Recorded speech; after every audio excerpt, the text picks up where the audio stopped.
At this point, almost no one even believes that Mass Effect 5 is gonna be remotely close to successful. A lot of people, in fact, me including, don't even believe that we're gonna see Mass Effect 5, considering everything that is currently happening with BioWare and their, well, financial disaster that they are currently living through, and other things not to mention. But thankfully, we don't have to worry too much about this because there are two games that are gonna potentially replace Mass Effect, and that is The Expanse and Exodus. The Expanse sounds amazing, honestly. I have watched the Expanse TV show. I recommend it to everyone. It is amazing. I would say the only thing that's honestly better than that is Battlestar Galactica, the reboot. Absolutely love that show. And The Expanse is just amazing. It's solidly the second best, at the bare minimum, futuristic space show out there. While Exodus does seem that it has potential. I'm not gonna lie, but at the same time, Exodus does seem like an absolute meme from everything that I have seen. A lot of things about Exodus don't really line up with what I would typically call good.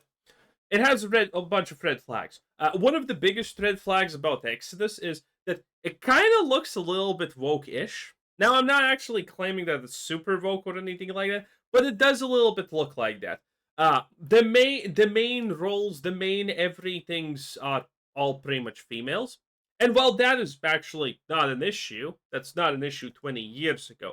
But nowadays, seeing a strong, independent, non-white woman, well, or even a white woman, honestly, lead the game is a giant red flag.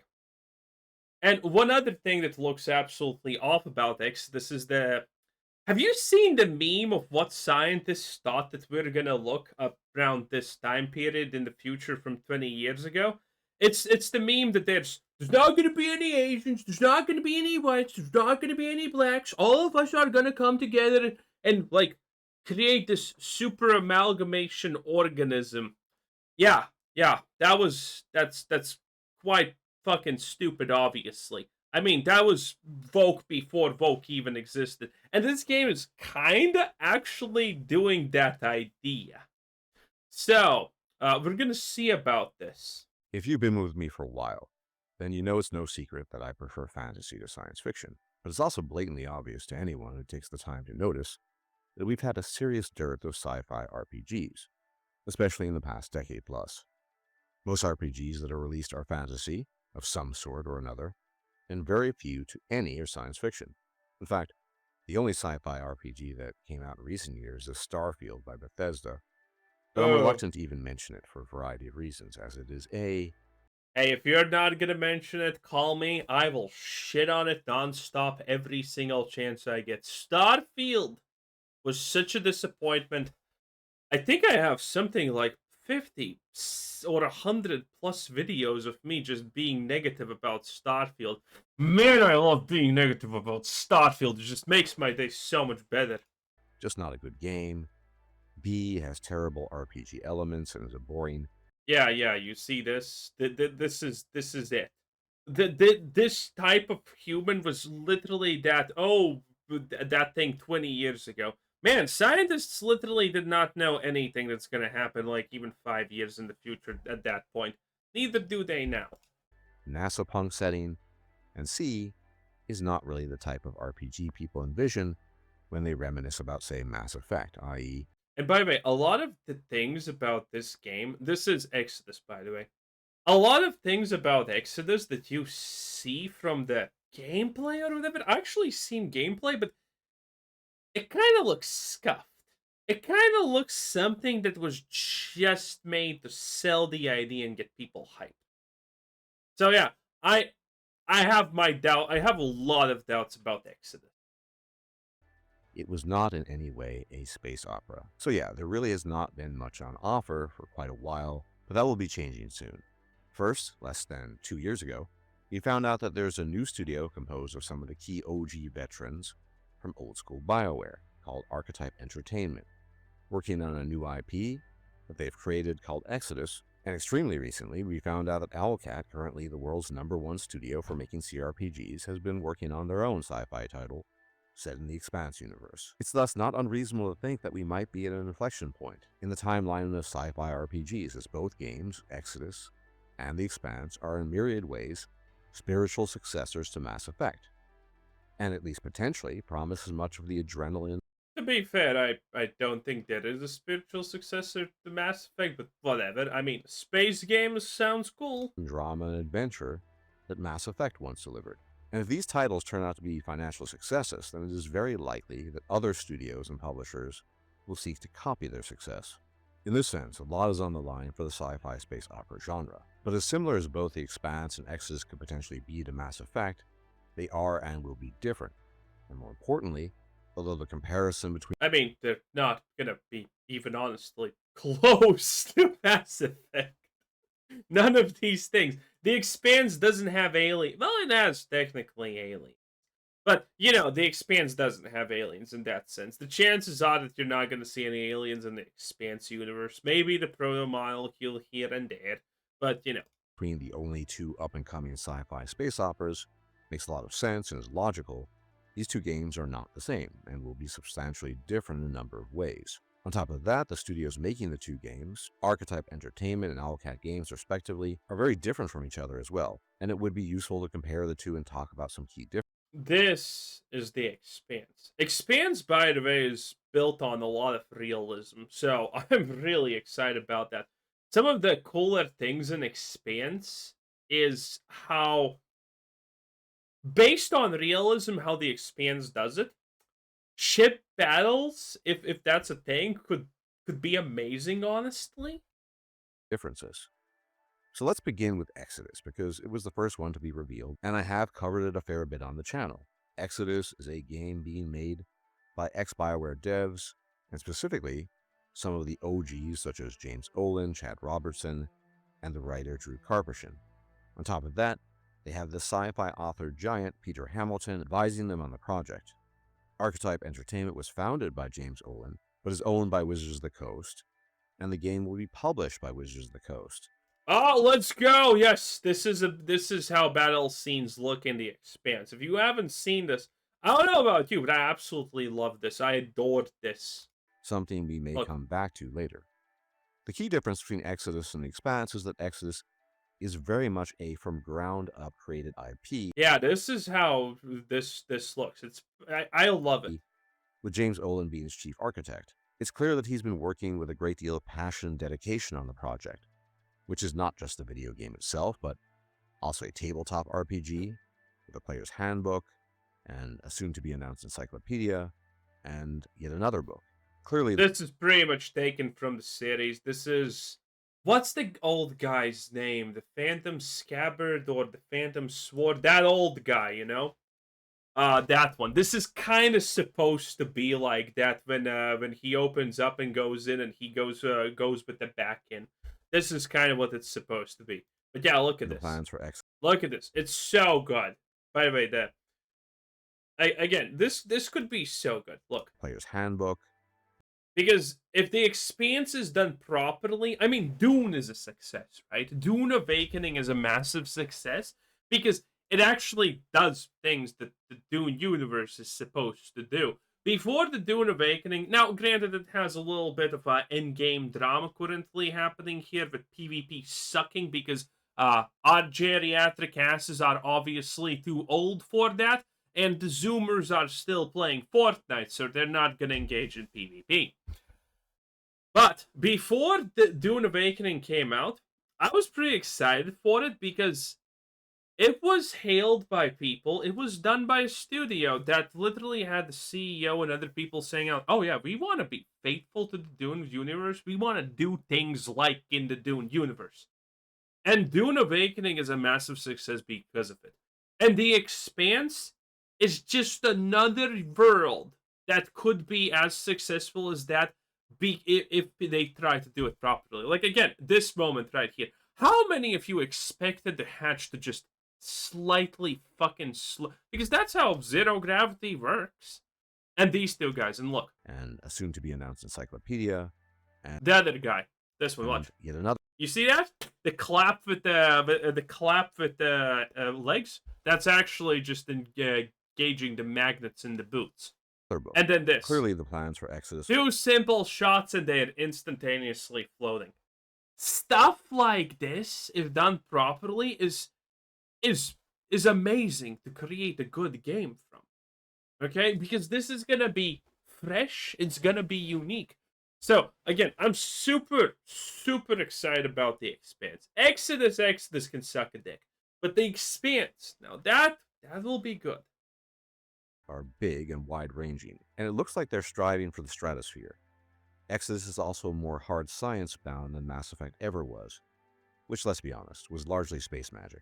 And although there's always an element of space magic, i.e., the inexplicable, the entire theme and plot of Exodus is predicated on the notion of the physics of time dilation, predicted by Einstein's theory of relativity, and the hard limits that the modern physics of our world have Einstein would be a cuck in the modern day. established, i.e., you cannot exceed the speed of light in any way, shape, or form, something referred to in the setting as the unbreakable rule. In the simplest of terms, when you travel at near light speed, time flows normally. Yeah, you see what I mean? Look, it's just you're on the ceiling because it's zero gravity. But to an outside observer at rest, your clock ticks slower because your high By velocity the way, that's a woman, and this is currently zero fucking cringe, which is amazing. steals Also, there's no actual emphasis. I just want to mention there's no emphasis on the fact that this person who's being badass is a woman. You see, this is how you do things right. so to speak, from time to preserve the speed of light. This serves as the fulcrum of storytelling in Exodus, as you play a so-called traveler, which is basically a type of space scavenger that gathers ancient technology to aid humanity broadly, and more specifically their own dynasties. The player's handbook even lists off specific ranges of near-light speed travel and its effect on time dilation, ranging from the passage of days and weeks to decades. And this will play an essential role in determining story outcomes in the game, with players often having wildly different outcomes, at least according to the developers. The only bad part about this at the start here is the fact that her suit gets shot and there's no leaking air. The timeline of Exodus is also relatively long. Over 40,000 years ago, there was a crisis on Earth and humans left the planet on giant arc ships, traveling at near light speed. The first humans that arrived planted so-called green world signals so that others could follow in their footsteps. But because of the nature of space, travel, and near light speed, as more and more humans arrived, tens of thousands of years had passed for the first arrivees, who in time became known as the Celestials, who are the aliens of Exodus, who through a combination of environment, to a lesser extent, and a much greater extent genetic engineering, have evolved into completely new forms that are sometimes more alien than many of the run-of-the-mill aliens in sci-fi. And you also have such things as changelings, which are genetically repurposed humans and animals, with often incredibly bizarre forms, as well as the awakened, sentient animals who serve important functions ranging from being merchants to medics to war machines to much more.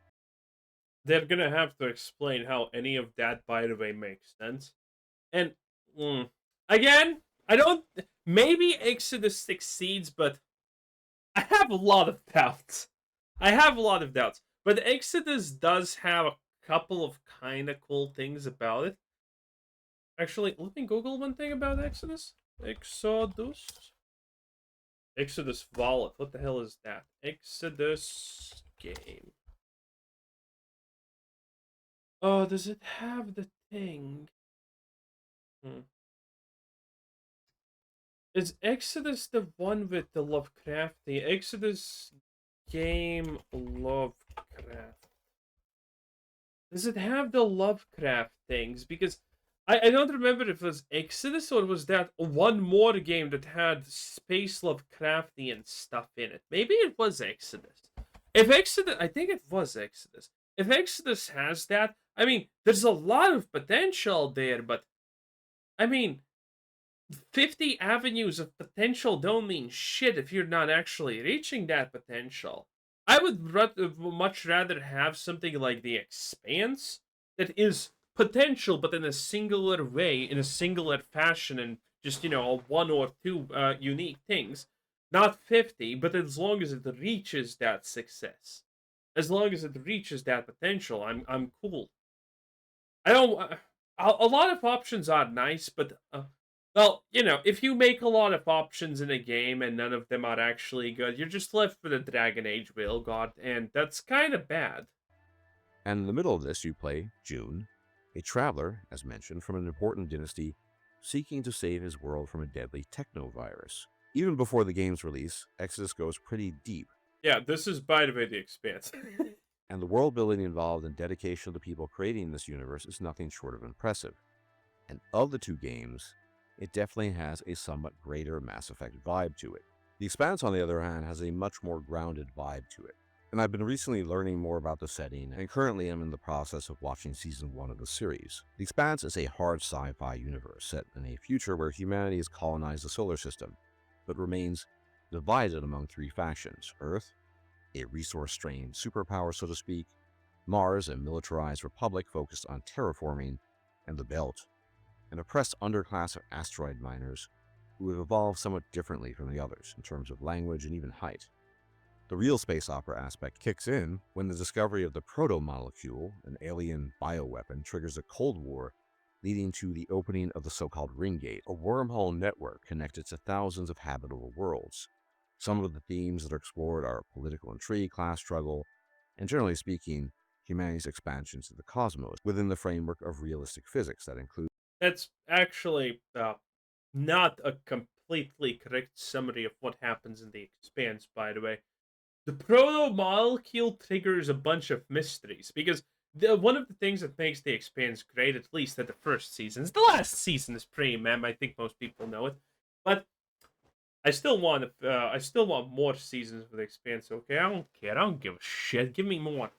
Anyway, the proto molecule is actually not known really that much by the big main forces. It's kind of also a mystery to them. They don't fully grasp what's happening, and it's a mystery. The Expanse is a mystery because you don't know how a lot of things make sense in the universe, and you're trying to puzzle it together and put it all together, which is great. And it's not it's always a cold war between those powers to a degree, except the belt for various reasons. But then it gets pretty active to almost, oh, we're gonna start the war now soon levels, which is great. Zero-G situations. It was originally a book series by James S. A. Corey, who was Oh, and then an intergalactic war starts and asteroids are being flinged because reasons. later adapted into a TV show and now the video game.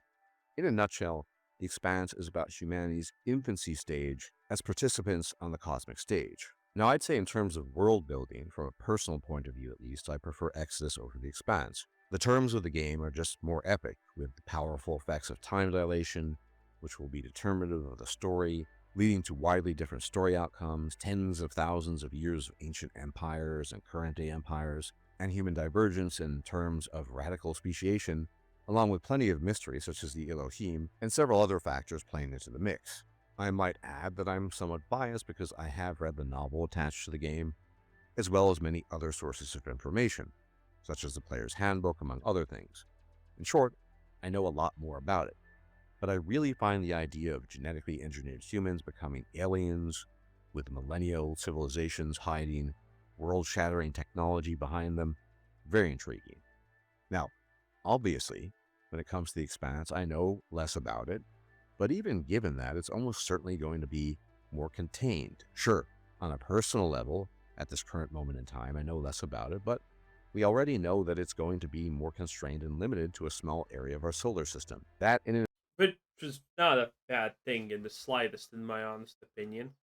For example, there are a bunch of examples of games, media, and whatnot where being contained is a good thing, and where being contained is also a bad thing. Obviously, you have Dune, which is massive. You have the Expanse, which is contained. You got I'm spacing out. You got the three body problem, which is kind of contained. Well, at the start it's contained, but then becomes massive. A lot of these things can work depending on how just good you make them do. None of these things are red flags or good flags to begin with, contained or not. It just matters how you make this. But one thing is for sure, if you're going for an expanded universe approach, you may fall into the pitfalls of Destiny, Destiny 2 the game and Destiny 1 the game, because your universe is just kind of fucking boring shit, and then the moment you want to actually add something meaningful, you have to retcon it to a certain degree. Like the travel retconned a lot of Destiny's lore because suddenly it was the jailer World of Warcraft type of situation. Whoa! Remember that time you nutted too fast on your first date? I instigated that. It was all part of my grand design. Yeah, you get to those levels of stupidity and lameness. And there are other problems. It's like, okay, if you have 50 directions that you can go with your setting, and you go in all of those 50 directions, you need to make them interact with each other in non stupid, lame, predictable ways that don't copy each other. Because if you don't do that, that means that this civilization is going to be completely isolated and boring, and nothing's going to happen with it. And then this thing is going to be isolated, boring, and nothing's going to happen.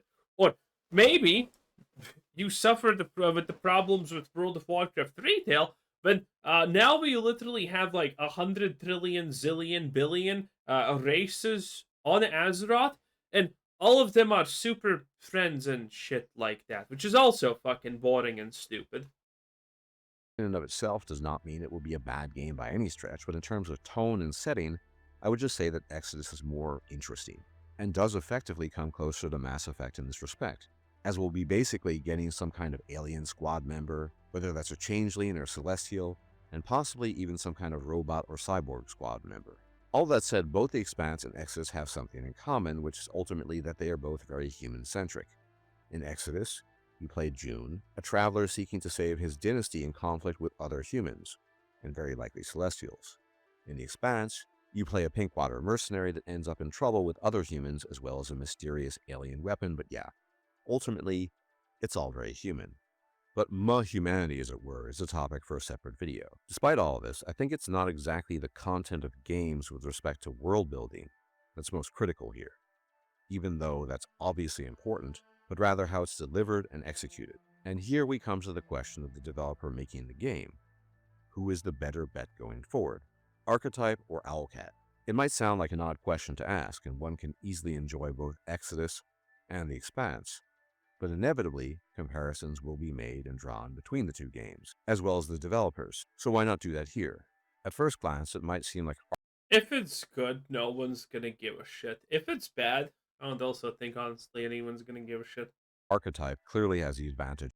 The reality of Mass Effect also is very simple. Mass Effect used to be good.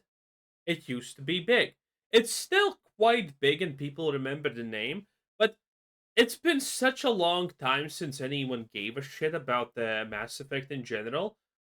People are not going to compare it because why would you? Only dedicated hardcore fans, I feel, are going to compare these games in general. Maybe some people like me are going to make fun of Mass Effect if these games just blow it out of the water, which I hope they do. Over Owlcat when it comes to making AAA action sci-fi RPGs. After all, the key figures behind the game are BioWare OGs who've worked on not just Dragon Age and Baldur's Gate, but also substantial parts of Mass Effect. James Olin is the mastermind behind the universe of Exodus and has a clear vision of what the game is supposed to be. That's the Archetype has Expanse. the background, the vision, and in theory, the experience and people to create an amazing game. But that's not the No, full wait, is story. it? The team No. at Archetype have not produced a proper game in a very long time. And much of the hype, and I have to admit I've participated in the hype too, is based upon what has come to be fallacious thinking to my mind in terms of thinking of OG developers as coming back to deliver salvation to us in the form of a game that once again knocks our socks off. Worst of all, Archetype is bound to Wizards of the Coast. And although James Olin has allegedly received some kind of promise or oath from Wizards, Yeah, that's also, by the way, a super big issue. Because Wizards of the Coast is a horrible shit company that literally uh, hires women that have only experience in selling cigarettes to run a card game. And what do you know? It turns out to be shit, some magically, how? And then they hired an ex big wig at Blizzard whom ruined the game and made Shadowlands. Yeah, they're not making good decisions. And the thing is, after the success of Baldur's Gate 3, Wizards of the Coast thought, I think they're very apprehensive about, you know, giving freedom to people to use the things that they own, which is a big problem. Wizards of the Coast for them to quote unquote never interfere in the development Because keep in mind, Baldur's Gate 3 almost didn't happen because Wizards of the Coast were just interfered too fucking much and were too much of a pain in the ass. process. It might very well be an oath taken upon a castle made of sand. Owlcat, on the other hand, has never made a AAA sci-fi action RPG before, which some people do in fact bring up as a point of criticism of their ability to do so. But I see it differently. Sure, that's nominally true, but what Owlcat does have under their belts is I mean, all of these criticisms are true, but they don't matter at the same time because we see these situations constantly. All of the old games that people are hailing as masterpieces typically were made by people who never made anything like that before and was a success. And then those people go on to make other games like that, and it's shit. I think it's just I think it's just a skill issue, okay? Of a lot of these situations. If you haven't made a game like that ever, that doesn't mean that you're gonna fail. If you have made a game like that, it doesn't mean you're gonna success. Again, Obsidian, Fallout New Vegas. What did they do? They made the Outer Worlds. Was the Outer Worlds good? Fuck no. a ton of experience with very complex, deep RPGs and good storytelling in terms of And I mean, stuff like this is hilarious. This is Exodus, by the way. This also makes me kind of fucking red flag a little bit because this is so stupid. branching narratives and choice. Just think about some of the details that went into the secret ending of Wrath of the Righteous, for example. And perhaps more importantly, Owlcat is young and they project that youthful energy. On top of that, they're an independent studio and they're beholden to no one but themselves and their customers. They have drive and passion, and they're typically obsessed with getting the lore right and being accurate in the representation of the settings they choose to make games in. These factors give them an advantage to my mind over Archetype. And finally, there's the elephant in the room that I think again, Owlcat has the advantage in. It's hard to not associate Archetype with BioWare, and that's Yeah, it's like this is so goddamn cliche and stupid. an association when looking Well, but anyway, that's pretty much it. That was Spell and Shield, 10 out of 10. Hopefully, Mass Effect just fades away because no one trusts BioWare to ever make a good game at this point. And this Expanse. Hopefully, one of them at least succeeds. I kind of hope it's Expanse, but if Exodus, considering I like bigger scopes typically, because again, bigger scopes just sound more fancy, interesting right there off the bat. So I kind of would like Exodus to succeed technically more, but I think the Expanse has a bigger chance to succeed because it knows what it actually kind of wants to do. And I think that's a big thing. Again, the Expanse could be just another Dune Awakening type of successful game. Well, we're just going to have to wait and see. Thanks for watching. Bye bye.